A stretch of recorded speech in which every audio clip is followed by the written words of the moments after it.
Breaker 19, this here's a rubber duck. You got a copy on me, Big Ben? Come on. Yeah, 10-4, Big Ben, for sure. Hey guys, welcome back to South Central CB Radio. I apologize for being a while since I made a video, but things have been really kind of hectic around here lately, but finally after free time tonight, I figured I'd give you another blast from the past today. So we've got my Lafayette Telsat SSB-50 CB base radio with the original Lafayette PS-50 power supply and extension speaker. Now, the nice thing about this radio is I've got the original owner's manual for the radio, for the power supply. I even have the original schematics diagram and a couple of other pieces that I'm actually really kind of surprised I've actually survived being with this radio. But anyway, right here, we'll start going over the radio first. As you see, I've got the radio plugged in.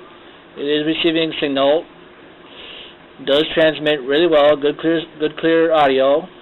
Unfortunately, it's got the same problem as the my Cobra 2000 GTL, as in there is no volume whatsoever. So you can talk on it, but when people talk back to you, you just can't hear them, unfortunately. Which kind of sucks. I have taken it to a local shop nearby, about half hour north of here, and they won't even touch it because of its age, which is pretty sad. I actually really like this radio. But anyway, right here, you get your automatic noise limiter switch, your CB PA selection. Up here is your signal radio frequency meter, and the bulb behind it still works, so it does light up really nicely. Right here, the channel selector. You got your squelch control right here. Right here is your on-off volume. Right here is your fine tune for using sideband. This is a lower and upper sideband radio, which is controlled right here using the AM upper sideband and lower sideband switch.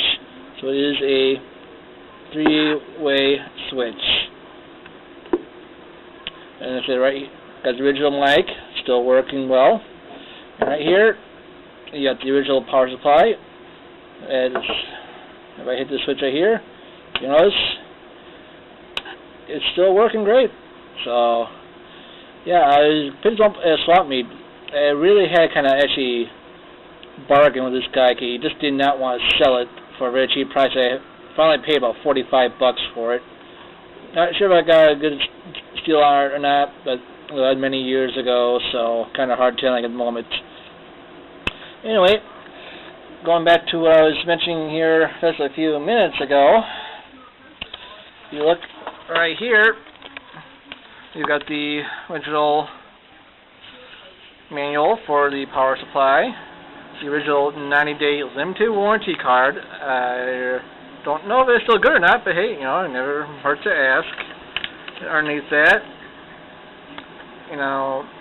this right here for, the shipping carton, don't discard the carton or the packing material. Well, as you can guess, the pipe that's way long gone. So yep, that's all there. I'm ready to go for the power supply. So yep, Lafayette Radio Electronics Corporation. Right here is the owner's manual for the radio itself. It's not in the best condition in the world, but it is there. We can open it up. 15 watt sideband, 5 watts AM. This is probably one of the radios that you had to have a license back in the day to run. So yep, it's all there. Got your tech specifications and your general instructions. Okay, the only thing it doesn't have is the actual mounting bracket, but no, I wasn't too far worried about that. It's got everything else though. So power supply is there. It doesn't have the cord for anything else, but I was not too far worried about that. So